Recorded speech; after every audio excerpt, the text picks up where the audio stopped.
مشکات شریف کے حدیث ہے، حضور علیہ الصلوۃ والسلام کی بارگاہ میں صحابہ بیٹھے ہوئے تھے.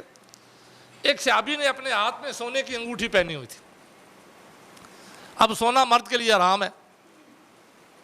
تو حضور علیہ الصلوۃ والسلام نے دیکھا نا، چونکہ اسلام کا ابتدائی دور تھا، نئے نئے لوگ مسلمان ہوا کرتے تھے، اسلام کے احکام کا نہیں پتہ ہوتا تھا.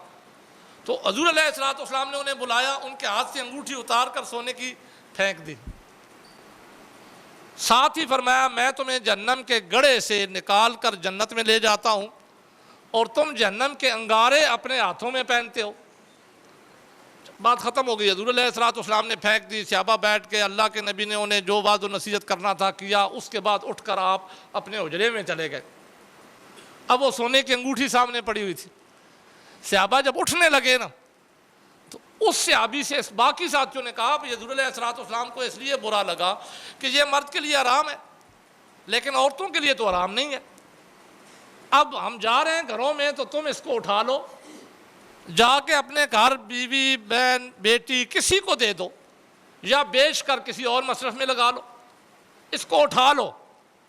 اگر وہ اٹھا لیتے تو یہ اطاعت تھی، کیونکہ عورتوں کے لیے تو جائز تھی نا، گھر میں اپنی عورتوں کے لیے لے کے جاتے.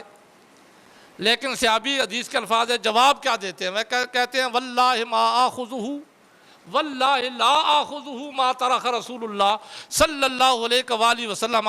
فرماتے ہیں، اللہ کی قسم، اب اگر میں بھوک سے مر بھی جاؤں نا، تو میں اس انگوٹھی کو نہیں اٹھاؤں گا جس کو اللہ کے رسول نے پھینکا ہے. یہ ہے اتباع. اور اللہ تبارک و تعالیٰ فرماتے ہیں کہ اگر تمہارا دعویٰ ہے کہ تم اللہ سے محبت کرتے ہو، فاتبعونی، تو محبوب نے فرما دو اطاعت کے ساتھ میری اتباع بھی کرنی پڑے گی. جب تمہارے اندر یہ جذبہ پیدا ہو جائے گا، یحببکم اللہ، پھر تمہیں کہنے کی ضرورت نہیں ہوگی کہ ہم اللہ سے محبت کرتے ہیں. خالق کائنات فرماتا ہے، میں رب ہو کر تمہیں اپنا محبوب بنا لوں گا. اچھی بات سن کے دوسروں تک پہنچانا صدقہ جاریہ ہے. مزید اچھی ویڈیو دیکھنے کے لیے ہمارا چینل کو لائک، سبسکرائب اور بیل کے بٹن کو دبا دیں. شکریہ. نحمدہ ونصلی ونسلم علی رسولہ الکریم. اما بعد فاعوذ باللہ من الشیطان الرجیم. بسم اللہ الرحمن الرحیم. قل ان کنتم تحبون اللہ فاتبعونی یحببکم اللہ. قال اللہ تبارک و تعالی فی شان حبیبہ فی مقام آخر، ان اللہ و ملائکتہ یصلون علی النبی یا ایہا الذین آمنوا صلوا علیہ وسلموا تسلیما.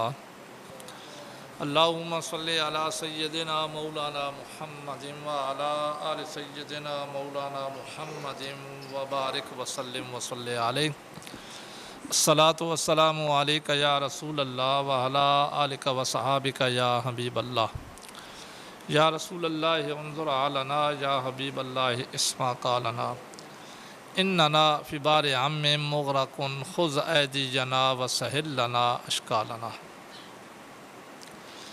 بعد از حمد و صلوات قرآن مجید فرقان حمید قرآن رشید کے سورہ آل عمران میں سے تیسرے پارے میں سے ایک آیت کریمہ کا کچھ حصہ آپ کے سامنے تلاوت کرنے کا شرف حاصل کیا ہے، جس کے اندر اللہ تبارک و تعالیٰ ارشاد فرماتے ہیں، قل ان کنتم تحبون اللہ. محبوب آپ فرما دو کہ اگر تم اللہ سے محبت کرتے ہو.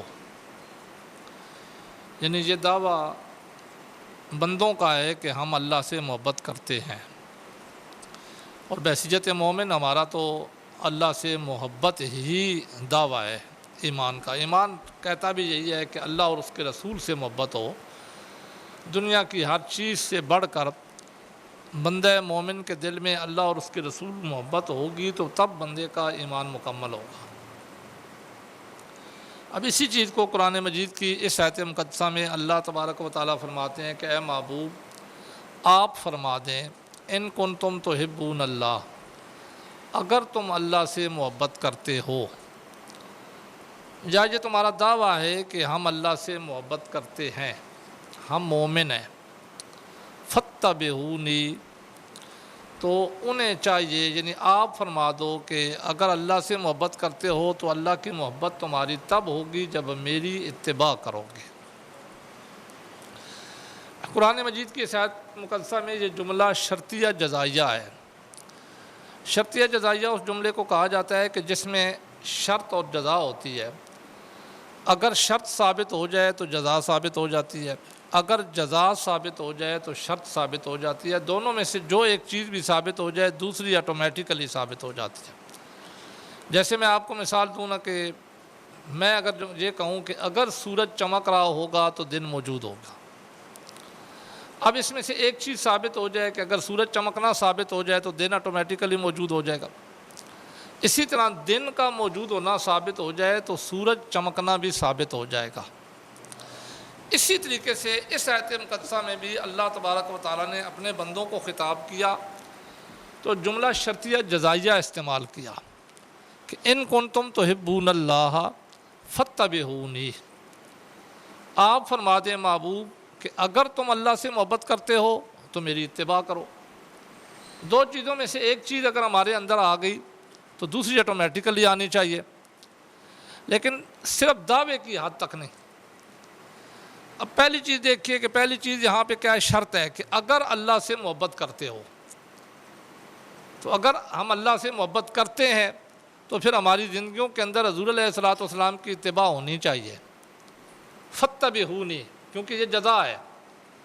جیسے میں نے سمجھے اس چیز کو اس انداز سے کہ میں نے اسی لیے مثال آپ کے سامنے رکھی تاکہ میں آپ کو سمجھا سکوں کہ جیسے میں نے کہا سورج چمک رہا ہے تو دن موجود ہوگا، اسی طریقے سے اللہ نے فرمایا اگر اللہ سے محبت کرتے ہو تو فاتبعونی، محبوب آپ فرما دو کہ میری اتباع کرو۔ یہاں یہ نہیں کہا کہ اللہ فرماتے ہیں میری عبادت کرو، کیونکہ اتباع رسول عبادت ہی تو ہے۔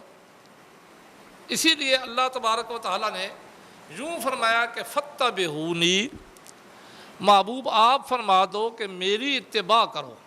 اگر تمہارے اندر میری اتباع آ گئی تو رب کی محبت ہوگی۔ یا دوسری صورت اس طریقے سے کر لیں کہ اگر رب کی محبت ہے تو پھر ہی میری اتباع بھی تمہارے اندر ہونی چاہیے۔ دونوں میں سے ایک چیز نہیں ہوگی تو دوسری نہیں ہوگی۔ اب یہ آیت مقدسہ میرے اور آپ کے لیے بہت بڑا معیار ہے ہمارے ایمان کا۔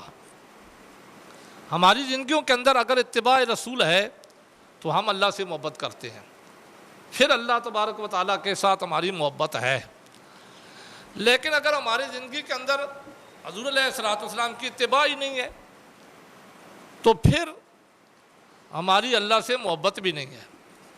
پھر ہم صرف دعویٰ ضرور کر رہے ہیں، زبان سے ضرور کہہ رہے ہیں، لیکن ایسی محبت اللہ تبارک و تعالیٰ کو بھی مقبول نہیں ہے، صرف دعوے والی زبانی محبت۔ اس محبت کے لیے ہمیں عملی طور پر حضور علیہ الصلوۃ والسلام کی اتباع کرنی پڑے گی۔ اب جب آپ یہ بات سمجھ گئے تو اس سے اگلا میں آپ پورشن سمجھانا چاہتا ہوں کہ یہاں پہ قرآن مجید میں دو قسم کے موتی استعمال ہوئے ہیں، ایک ہے اطاعت اور ایک ہے اتباع۔ جیسے قرآن کہتا ہے من یطع الرسول فقد اطاع اللہ، جس نے رسول کی اطاعت کی اس نے اللہ کی اطاعت کی۔ یہ موتی قرآن مجید میں اطاعت پہلے سے موجود ہے، لیکن جب یہاں شرطیہ جزائیہ جملہ آیا اللہ تبارک و تعالیٰ نے شرط اور جزا رکھی، اگر اللہ سے محبت کرتے ہو تو محبوب نے فرما دو میری اتباع کرو، تو یہاں پہ اللہ تبارک و تعالیٰ نے یہ نہیں فرمایا فاطیعونی کہ اے محبوب نے یوں فرما دو کہ اگر اللہ سے محبت کرتے ہو تو میری اطاعت کرو۔ ہم نے صرف ایک موتی سمجھ رکھا ہے اطاعت رسول واقعی رب کی اطاعت ہے، لیکن اطاعت اور اتباع میں فرق ہے۔ جیسے میں یہاں پھر مثال دے کر آپ کو سمجھاؤں، اللہ تبارک و تعالیٰ کی طرف سے امت کی ہدایت کے لیے جو آتے ہیں ان میں کچھ رسول ہوتے ہیں، کچھ نبی ہوتے ہیں۔ جس طرح نبی اور رسول میں فرق ہے اسی طرح اطاعت اور اتباع میں بھی فرق ہے۔ نبی ہر اس پیغمبر کو کہا جاتا ہے جو رب تبارک و تعالیٰ کی طرف سے آئے پیغام لے کر، لیکن اس کے لیے نئی شریعت کا، نئی کتاب کا ہونا ضروری نہیں ہے، وہ پہلے نبی کی شریعت پر عمل کرانے کے لیے بھی آ جاتا ہے، اس کو نبی کہا جاتا ہے۔ جبکہ رسول وہ ہستی ہوتی ہے کہ جس کے لیے نئی شریعت کا ہونا ضروری ہے۔ وہ نئی کتاب لے کر اللہ کی طرف سے نئے احکام لے کر آتا ہے، پہلے نبی کے احکام کو منسوخ کرتا ہے۔ اب اس میں بھی یہ دیکھیے کہ ہر نبی رسول نہیں ہوتا، کیونکہ نبی کے لیے نئی کتاب کا ہونا ضروری ہے، لیکن ہر رسول نبی ہوتا ہے۔ نبی پہلا درجہ ہے، رسول اس کا اوپر والا درجہ ہے۔ اب یہ میں نے مثال اس لیے دی کہ اب میں آپ کو اتباع سمجھانا چاہتا ہوں۔ اللہ کے رسول کی اطاعت رب کی اطاعت ہے۔ اطاعت کیا ہے؟ کہ اللہ کے رسول جو حکم دیں اس پہ عمل کرو، جس سے روکیں اس سے رک جاؤ، یہ ہے اطاعت۔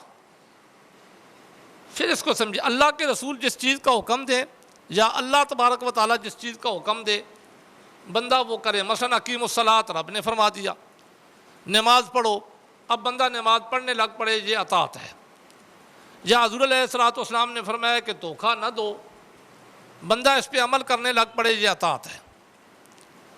جبکہ اتباع یہ ہے کہ ہر وہ عمل جس میں اگرچہ اللہ اور اللہ کے رسول نے حکم نہیں دیا لیکن اللہ اور اس کے رسول نے منع بھی نہیں کیا، اور جس سے حضور علیہ الصلوۃ والسلام کی عظمت کا اظہار ہو، وہ عمل کرتے جاؤ تو اس کو اتباع کہا جاتا ہے۔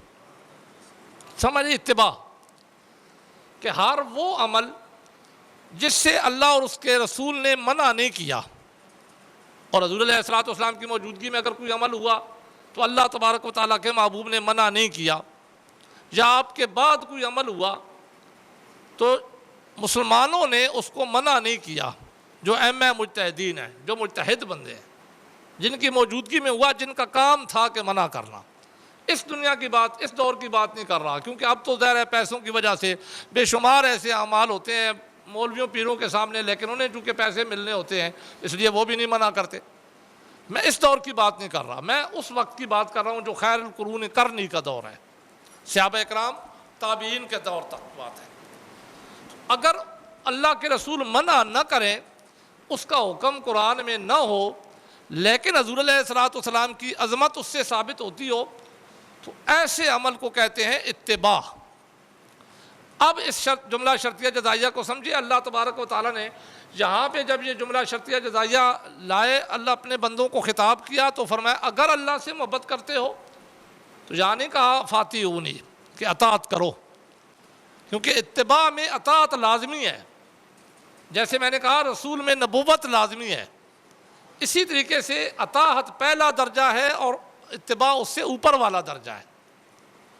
تو اللہ تبارک و تعالیٰ نے فرمایا کہ اگر اللہ سے محبت کرتے ہو تو اس کی جزا یہ ہے کہ تمہاری زندگیوں پر اتباع رسول ہونی چاہیے۔ اطاعت تو لازم ہے، وہ تو فرض ہے، اس کے بغیر تو چارہ ہی کوئی نہیں ہے۔ تو یہ نہیں مانا کہ اطاعت چھوڑ کر کوئی اتباع ہوتی ہے۔ جس طرح رسول کے لیے نبی پہلا درجہ ہے اور رسول اس سے اوپر والا درجہ ہے، اسی طریقے سے اتباع کے لیے اطاعت پہلا درجہ ہے۔ اطاعت بھی کرنی ہے، لیکن اللہ فرماتے ہیں کہ میری محبت پانے کے لیے تمہیں اطاعت سے ایک درجے اوپر جانا پڑے گا، اور وہ درجہ کیا ہے کہ اتباع کرنی پڑے گی میرے رسول کی۔ اب میں اس کی ایک مثال قرآن مجید سے دے کر آپ کو سمجھاؤں نا، پھر اگر میرے پاس وقت ہوا تو میں اس پر دلائل صحابہ اکرام کی زندگیوں سے بھی دوں گا، حدیث مبارکہ سے بھی۔ قرآن مجید میں تعریف قبلہ کا واقعہ ہے دوسرے پارے میں۔ قبلہ جب کعبہ بنا تو ابتدا میں حضور علیہ الصلوۃ والسلام نے جب نماز کی فرضیت ہوئی، فرضیت تو مکہ شریف میں ہوئی تھی، لیکن وہاں سے ہجرت کر کے آ گئے، کیونکہ مکہ شریف میں نماز پڑھنا مومنوں کے لیے اوپن جگہ پہ ممکن ہی نہیں تھا۔ اس وقت تک تو مسلمانوں کی تعداد تھوڑی تھی، اگر کوئی پڑھتا بھی تو مشرکین مکہ اس کو تکلیفیں دیا کرتے تھے۔ تو حضور علیہ الصلوۃ والسلام جب مدینہ شریف میں آ گئے تو مدینہ شریف میں یہودی کثرت سے رہا کرتے تھے۔ آپ نے ابتداً 16 یا 17 مہینے تک بروایات مختلفہ نماز پڑھائی صحابہ اکرام کو بیت المقدس کی طرف چہرہ کر کے۔ بیت المقدس ہمارا قبلہ اول ہے، تو اس کی طرف آپ نے چہرہ کر کے نماز پڑھائی، سارے صحابہ پڑھتے تھے، لیکن یہودی اعتراض کرتے تھے کہ ادھر کہتے ہیں شریعت موسوی منسوخ ہو چکی ہے، اب میری شریعت پہ عمل کرو گے، میرے احکام پہ عمل کرو گے تو تمہیں جنت ملے گی۔ حضرت موسیٰ علیہ السلام کے احکام پہ اب عمل نہیں ہو سکتا، لیکن قبلہ ان کا بھی وہی ہے جو ہمارا قبلہ ہے۔ چہرہ تو یہ بھی ادھر ہی کرتے ہیں جدھر ہم چہرہ کر کے عبادت کرتے ہیں، تو ان کا چہرہ بھی تبدیل ہونا چاہیے نا، کوئی اور قبلہ ہونا چاہیے۔ تو قرآن بیان کرتا ہے کہ اللہ تبارک و تعالیٰ کے محبوب نے نماز پڑھتے ہوئے حالت نماز میں یہ خواہش کی، قد نرا تقلب وجہک فی السماء۔ نماز پڑھاتے ہوئے صحابہ کرام کو نماز پڑھاتے، تو آج بھی مسجد قبلتین موجود ہے مدینہ شریف میں، جو بندے وہاں پہ جاتے ہیں انہیں پتہ چلے کتنا فرق ہے کہ اگر حضور علیہ الصلوۃ والسلام یوں چہرہ کر کے نماز پڑھا رہے تھے تو پھر گئے ادھر۔ اب حضور علیہ الصلوۃ والسلام نے تو اللہ تبارک و تعالیٰ کی بارگاہ میں التجا کی نماز کے اندر، آپ کو وہی ہوئی، اللہ تبارک و تعالیٰ نے فرمایا کہ فَوَلِّ وَجْهَكَ شَطْرَ الْمَسْجِدِ الْحَرَامِ۔ پہلے تو یوں ہے نا کہ محبوب فَلَنُوَلِّيَنَّكَ قِبْلَةً تَرْضَاهَا، محبوب ہم تو آپ کی رضا چاہتے ہیں۔ اللہ نے آپ کی عظمت بھی بیان کی نا، فرمایا محبوب میں تو تیری رضا چاہتا ہوں، جدھر تیری رضا ہے ادھر چہرہ پھیر لے۔ لیکن چونکہ ان کی رضا تھی نا قبلہ کعبہ بن جائے، تو اللہ تبارک و تعالیٰ نے بھی فَوَلِّ وَجْهَكَ شَطْرَ الْمَسْجِدِ الْحَرَامِ آیت کے اگلے حصے میں یوں فرمایا، محبوب تیری رضا ہے مسجد حرام کی طرف چہرہ پھیرنا تو پھیر لے۔ اب آپ کو دوران نماز وہی ہوئی، نماز پڑھاتے پڑھاتے حضور علیہ الصلوۃ والسلام نے چہرہ پھیرا، آپ کے پیچھے جتنے صحابہ تھے نا سب نے چہرہ پھیر لیا، جتنے بھی صحابہ نماز پڑھ رہے تھے اس وقت۔ اب اطاعت تو یہ تھی کہ اللہ کے نبی نے حکم دیا تھا نماز پڑھنا ہے بیت المقدس کی طرف چہرہ کر کے، اس کو تو کہتے ہیں اطاعت۔ لیکن اتباع یہ تھی کہ صحابہ نے یہاں نہیں دیکھا کہ ہمیں دلیل کی ضرورت ہے، معاذ اللہ ثم معاذ اللہ حضور علیہ الصلوۃ والسلام بھول گئے ہیں، انہیں سمجھ ہی نہیں آئی اس لیے چہرہ پھیر لیا، تو ہم انہیں پیچھے اللہ اکبر کہہ کے بتائیں کہ آپ کیا کر رہے ہیں۔ وہ جانتے تھے کہ رب کی رضا رب کی محبت اتباع میں ہے، ہم نے یہ نہیں دیکھنا کہ یہ حکم ہم تک پہنچا ہے یا نہیں، ہمارے پاس کوئی دلیل ہے یا نہیں۔ اللہ کے رسول نے پھیرا چہرہ، ہم نے پھیر دیا، ہمیں پھیرنا پڑے گا، اگر ہم نہ پھیریں گے تو ہمارا اللہ سے ہماری محبت نہیں ہوگی۔ اس کو اتباع کہتے ہیں کہ دلیل کوئی بھی نہیں تھی ان کے پاس۔ آج دیکھیں نا، میں اور آپ اگرچہ ہمارے پاس ہر عمل کی دلیل موجود ہے، میں ایک ادنا سی مثال دیتا ہوں، حضور علیہ الصلوۃ والسلام کی تعظیم کے لیے آپ کے نام نامی اس میں گرامی پہ اگر انگوٹھے چوم کر کوئی آنکھوں پہ لگا لینا تو ہم جھگڑے شروع کر دیتے ہیں، باتیں شروع کر دیتے ہیں، بھئی یہ بدعت ہے، یہاں تک کہ شرک کا فتویٰ تک لگ جاتا ہے نا کہ شرک کی تعریف ہی نہیں پتہ ہوتی۔ لیکن اتباع رسول کا عملی نمونہ، اس سے ہی آپ آگے اندازہ لگا لیں۔ میں نے تو ایک قاعدہ کلیہ آپ کے سامنے بیان کرنا ہے، شریعت کے جو قواعد ہوتے ہیں وہ کلی ہوتے ہیں، وہ جزئی نہیں ہوتے۔ شریعت میں یہ نہیں کہا جاتا، اب دیکھیں میں اس کی مثال یوں دے لوں کہ نماز فرض ہے زور کی، زور کے وقت میں، زور کا وقت ہے، جیسے ہی سورج ڈھلتا ہے زور کا وقت شروع ہو جاتا ہے۔ اب ہمارے امام صاحب کے نزدیک بندے کا سایہ 2 مثل ہو جائے تو زور کا وقت رہتا ہے۔ اب یہ قاعدہ کلیہ ہے، اس زور کے وقت کے اندر اگر کوئی بندہ فرض کریں 12 ساڑھے 12 بجے ٹائم شروع ہو جاتا ہے، تو کوئی اگر 12:35 پہ جماعت کرائے تو نماز اس کی ہو جائے گی، کوئی 12:40 پہ کرائے، کوئی 2 بجے کرائے، کوئی 3 بجے کرائے، کوئی 3:30 بجے کرائے، جماعت اس کی ہو جائے گی۔ قاعدہ کلیہ ہے نا، ٹائم شریعت نے بتا دیا۔ اب اگر کوئی بندہ یہ کہنا شروع کر دے جی تم 3:30 بجے جماعت کراتے ہو تو بتاؤ صحابہ نے کب کرائی؟ تو اس سے کوئی چیز رک سکتی ہے؟ یہ شریعت کے قواعد کے مطابق ہے۔ اسی کو دیکھیں، جیسے میں ایک اور مثال دیتا ہوں، اللہ نے قرآن مجید میں صلاۃ و سلام پڑھنے کا حکم دیا ہے۔ اللہ نے فرمایا یا ایھا الذین آمنوا صلوا علیہ وسلموا تسلیما، اے ایمان والو درود بھی پڑھو اور سلام بھی پڑھو۔ صرف درود ابراہیمی نہیں، اس میں درود ہے، وہ تو نماز کے اندر کی بات ہے، درود اور سلام دونوں پڑھو۔ سلموا تسلیما، تسلیما میں سلام پڑھنے میں اللہ نے تاکید فرمائی، رب نے حکم دے دیا، کوئی قید نہیں لگائی کہ کب پڑھو کیسے پڑھو، ہاں پڑھو صلاۃ و سلام، درود بھی ہو اور سلام بھی ہو، ایسے جملے ہوں جس میں دونوں ہوں۔ اب یہ قید کوئی نہیں لگائی، تو یہ بھی نہیں کہا کہ اونچا پڑھو یا آہستہ پڑھو، یہ بھی نہیں کہا کہ لیٹ کر پڑھو یا بیٹھ کر پڑھو۔ اگر کوئی بندہ لیٹ کر پڑھتا ہے تو کوئی کہہ سکتا ہے بھائی بلال نے نہیں پڑھا، حضرت بلال رضی اللہ تعالیٰ عنہ بتاؤ لیٹ کر کب پڑھا، یا کس صحابی نے لیٹ کر پڑھا؟ یہ سوال ہو سکتے ہیں۔ اسی طریقے سے اگر کوئی اذان سے پہلے پڑھے تو پھر یہ سوال ہو سکتا ہے حضرت بلال رضی اللہ تعالیٰ نہیں پڑھا، یا اذان کے بعد پڑھے، پھر یہ سوال ہو سکتا ہے۔ جب رب نے حکم دے دیا، قاعدہ کلیہ ہے، اب جس کی جب مرضی پڑھے، جیسے مرضی پڑھے، اونچی آواز میں پڑھے، آہستہ آواز میں پڑھے، اللہ نے جب مطلق رکھا تو ہمارے پاس تو اختیار ہی نہیں ہے کہ ہم قاعدے لگانا شروع کر دیں۔ تو قاعدہ کلیہ اب یہاں پہ بھی دیکھیے اتباع صحابہ کرام نے کیسے سمجھی، حالانکہ قرآن مجید میں اس کو بیان بھی کیا گیا۔ اللہ تبارک و تعالیٰ نے جب یہ قبلہ تبدیل کیا نا، تو اللہ تبارک و تعالیٰ نے فرمایا کہ ہم نے قبلہ تبدیل اس لیے کیا، وما جعلنا القبلۃ التی، ہم نے آپ کو اس قبلے میں نہیں رکھا، اس میں تبدیل اس لیے کیا کہ ہم یہ آزمائش کرنا چاہتے تھے، ہم پہچان کرنا چاہتے تھے، من یتبع الرسول ممن ینقلب علی عقبیہ، یہ قرآن بیان کرتا ہے۔ ہم نے اس لیے قبلے کی تبدیلی کی، اللہ فرماتے ہیں مجھے تو پتا تھا کہ میں نے قبلہ بنانا ہے ان کا مومنوں کا کعبۃ اللہ ہے، لیکن میں نے تبدیل اس لیے کیا، پہلے بیت المقدس اس لیے رکھا، میں تو اپنے رسول کی اتباع دیکھنا چاہتا تھا کہ کون میرے رسول کی اتباع کرتا ہے اور کون دلائل مانگ کر پیچھے ہٹ جاتا ہے۔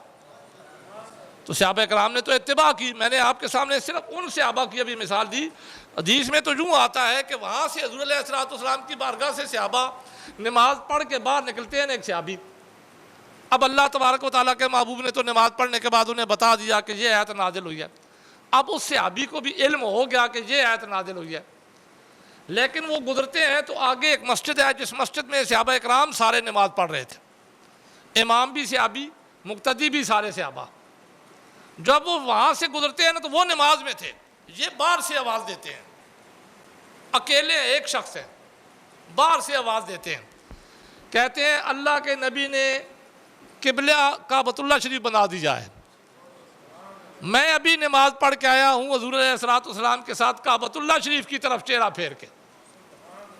صحابہ جتنے تھے سب نے اپنے چہرے کعبۃ اللہ شریف کی طرف پھیر دیا دوران نماز۔ کسی ایک صحابی نے نہیں کہا بھائی یہ جو روایت ہے مجھے چیک تو کرنی چاہیے، یہ ضعیف تو نہیں ہے، یہ کمزور تو نہیں ہے، ایک بندہ روایت کرنے والا ہے، اس کے بارے میں پہلے جانچنا تو چاہیے ہے کون، اس کا تقویٰ کتنا ہے۔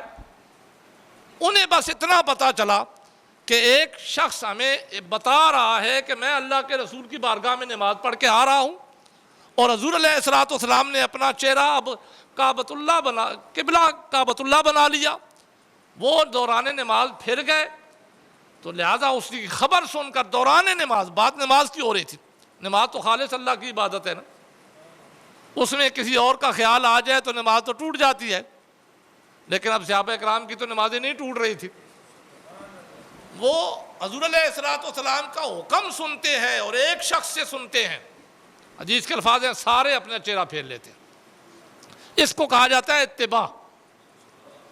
یہی اتباع تھی جس کا حکم اللہ تبارک و تعالیٰ نے قرآن مجید میں جملہ شرطیہ جزائیہ کے ساتھ دیا، فرمایا قل ان کنتم تحبون اللہ، اے محبوب آپ انہیں فرما دو کہ اگر تمہاری شرط یہ ہے کہ اللہ سے محبت کرتے ہو، تمہارا دعویٰ یہ ہے کہ تم اللہ سے محبت کرتے ہو، فاتبعونی، تو اس کی جزا یہ ہوگی کہ تم میری اتباع کرو۔ تو یہاں جو موتی اللہ تبارک و تعالیٰ نے استعمال کیا وہ اتباع کا کیا، اس لیے کیا کہ زمانہ بدلنے کے ساتھ تعظیم کے طریقے بدلیں گے، کیونکہ اللہ تبارک و تعالیٰ تو جانتے تھے نا سب کچھ کہ زمانہ بدلنے کے ساتھ تعظیم کے طریقے بدلیں گے، تو جب بدلیں گے تو میرے رسول کے امتیوں کو تعظیم کرنے کے لیے وہ سارے طریقے اپنانے پڑیں گے جو حیات بدلنے سے بدل جاتے ہیں، تو کہیں ان پہ کوئی قدغن نہ لگنا شروع ہو جائے کہ تم یہ کیا کر رہے ہو، حضور علیہ السلام کی عظمت اس طریقے سے بیان کر رہے ہو۔ تو اسی لیے اللہ تبارک و تعالیٰ نے قرآن مجید کی اس آیت میں قاعدہ کلیہ یہ بیان کر دیا، فرمایا فاتبعونی، اگر تمہارے دلوں میں میری محبت ہے تو اس محبت کے لیے میرے نبی کی اتباع کا ہونا ضروری ہے۔ دیکھیں صحابہ اکرام، میں نے پہلے آپ کے سامنے کہا کہ صحابہ اکرام اس کو کس انداز سے لیتے تھے۔ حضور علیہ السلام نماز پڑھا رہے تھے، بخاری شریف کی حدیث ہے، نال پہن کر، اچھا نال جوتی کو کہا جاتا ہے۔ شرعی مسئلہ یہ ہے کہ اگر آپ کی جوتی میں کوئی گندگی وغیرہ نہیں لگی ہوئی تو آپ پہن کر نماز پڑھ سکتے ہیں۔ اب بھی شرعی مسئلہ یہی ہے۔ تو حضور علیہ السلام نال پہن کر جماعت کرا رہے تھے، صحابہ نالیں پہن کر پیچھے نماز پڑھ رہے تھے، کسی اوپن جگہ پہ ہوں گے۔ دوران نماز حضور علیہ السلام کو وحی ہوتی ہے، جبریل آتے ہیں، آ کے عرض کرتے ہیں اللہ کے نبی آپ کی جوتی مبارک پر گندگی لگی ہوئی ہے۔ یہ حضور علیہ السلام کو اللہ نے وحی کے ذریعے مطلع کیا، جبریل آیا آپ کی برگاہ میں دوران نماز۔ تو حضور علیہ السلام نے نماز کے دوران ہی اپنی نال کو اتار کر پھینکا، پیچھے جتنے صحابہ تھے سب نے اپنی نالوں کو اتار دیا، سب نے اپنی جوتیوں کو اتار کر پھینک دیا۔ اب ایک تو بات یہ کہ جہاں سے آپ کو یہ بھی پتہ چلنا چاہیے کہ صحابہ نماز کے دوران عبادت رب کی ہوتی تھی، لیکن وہ تعظیم اللہ کے رسول کی کر رہے ہوتے تھے۔ سب صحابہ نے پھینکی، تو ظاہر ایک صحابی ادھر ہوں گے ایک صحابی ادھر ہوں گے، انہیں کیسے پتہ چلا کہ اللہ کے نبی نے پھینکی؟ امام کے پیچھے جو 2-3 بندے ہوتے ہیں وہ امام کی حرکت کو دیکھ سکتے ہیں، لیکن سائیڈ والوں کو تو نہیں پتہ چلتا۔ تو اس سے ہمیں یہ بھی پتہ چلا کہ اللہ کے نبی کے پیچھے جب صحابہ نماز پڑھا کرتے تھے تو سب کی توجہ اللہ کے رسول کی طرف ہوتی تھی، چہرہ نہیں پھیرتے تھے لیکن آنکھوں کے کونوں سے اللہ کے رسول کو دیکھا کرتے تھے۔ تو حضور علیہ السلام نے جب نماز ختم کی تو اب آپ نے صحابہ کو مخاطب کر کے فرمایا، آپ نے فرمایا کس چیز نے تمہیں عمل کیا؟ ما عملکم علی القاء نعالکم، کس چیز نے تمہیں عمل کیا کہ تم نے اپنی نالیں اتار کر پھینکی؟ کس چیز نے تمہیں کہا کہ اپنے نالیں پھینکو؟ تو صحابہ اکرام نے جواب میں عرض کی اللہ کے نبی ہم نے آپ کو دیکھا، ہم نے آپ کو دیکھا کہ آپ اپنی نال مبارک اتار رہے ہیں تو ہم نے بھی اپنی اتار دی، ہم تو بس آپ کی اتباع کرتے ہیں، ہماری تو نماز بھی آپ کی اتباع ہی ہے، کیونکہ ہمیں حکم ہی رب نے یہی دیا ہے کہ اگر اللہ سے محبت کرتے ہو تو میرے محبوب کی اتباع کرو۔ تو اللہ نے اپنے محبت کی جزا ہی محبوب کی اتباع رکھ دی ہے، تو لہٰذا ہمارے لیے تو آپ ہی سب کچھ ہے، آپ کو ہم جیسے دیکھتے ہیں ہم ویسے ہی کرتے ہیں۔ تو حضور علیہ السلام نے صحابہ کو پھر مسئلہ بتایا، آپ نے فرمایا میری نال میں گندگی لگی ہوئی تھی، مجھے جبریل نے اللہ کی طرف سے پیغام دیا تو میں نے اتاری، تمہارے لیے حکم یہ ہے کہ جب نالیں پہن کر نماز پڑھنے لگو تو پہلے دیکھ لیا کرو، اگر گندگی لگی ہو تو اس کو صاف کر دو، پھر اس کے بعد اتارنے کی ضرورت نہیں ہے۔ اب یہ تو حضور علیہ السلام نے انہیں مسئلہ بتایا، لیکن یہاں سے صحابہ کی اتباع بھی تو پتہ چلتی ہے نا۔ آج ہم بات پہ یہ کہہ دیتے ہیں جی صحابہ نے یہ نہیں کیا، صحابہ نے یہ نہیں کیا، صحابہ نے یہ نہیں کیا، جو صحابہ نے کیا ہم تو اس کے ادنا درجے تک بھی نہیں پہنچ سکتے۔ صحابہ، ایک منٹ ہے میں ایک اور حدیث سنا دیتا ہوں، مشکات شریف کی حدیث ہے، حضور علیہ السلام کی بارگاہ میں صحابہ بیٹھے ہوئے تھے، ایک صحابی نے اپنے ہاتھ میں سونے کی انگوٹھی پہنی ہوئی تھی۔ اب سونا مرد کے لیے حرام ہے، تو حضور علیہ السلام نے دیکھا نا، چونکہ اسلام کا ابتدائی دور تھا، نئے نئے لوگ مسلمان ہوا کرتے تھے، اسلام کے احکام کا نہیں پتہ ہوتا تھا، تو حضور علیہ السلام نے انہیں بلایا، ان کے ہاتھ سے انگوٹھی اتار کر سونے کی پھینک دی، ساتھ ہی فرمایا میں تمہیں جہنم کے گڑھے سے نکال کر جنت میں لے جاتا ہوں اور تم جہنم کے انگارے اپنے ہاتھوں میں پہنتے ہو۔ بات ختم ہو گئی، حضور علیہ السلام نے پھینک دی، صحابہ بیٹھ کے اللہ کے نبی نے انہیں جو وعظ و نصیحت کرنا تھا کیا، اس کے بعد اٹھ کر آپ اپنے حجرے میں چلے گئے۔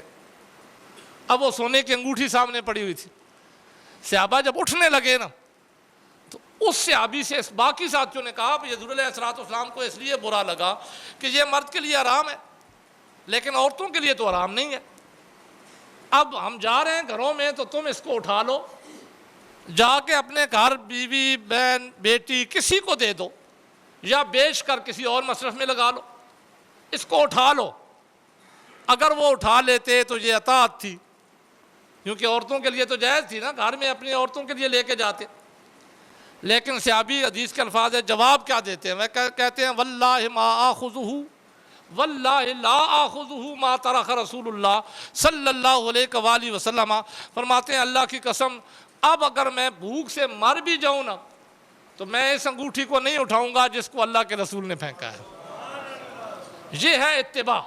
اور اللہ تبارک و تعالیٰ فرماتے ہیں کہ اگر تمہارا دعویٰ ہے کہ تم اللہ سے محبت کرتے ہو فاتبعونی، تو محبوب نے فرما دو اطاعت کے ساتھ میری اتباع بھی کرنی پڑے گی۔ جب تمہارے اندر یہ جذبہ پیدا ہو جائے گا یحببکم اللہ، پھر تمہیں کہنے کی ضرورت نہیں ہوگی کہ ہم اللہ سے محبت کرتے ہیں۔ خالق کائنات فرماتا ہے میں رب ہو کر تمہیں اپنا محبوب بنا لوں گا۔ وَيَغْفِرْ لَكُمْ ذُنُوبَكُمْ، پھر تمہارے گناہوں کی بخشش کر دوں گا، کیونکہ میری شان یہ ہے کہ غفور الرحیم، میں بخشنے بھی والا ہوں اور رحم بھی کرنے والا ہوں۔ اللہ تبارک و تعالیٰ حضور علیہ الصلوۃ والسلام کی صحیح اتباع نصیب فرمائے۔ وما علیہ الا البلاغ۔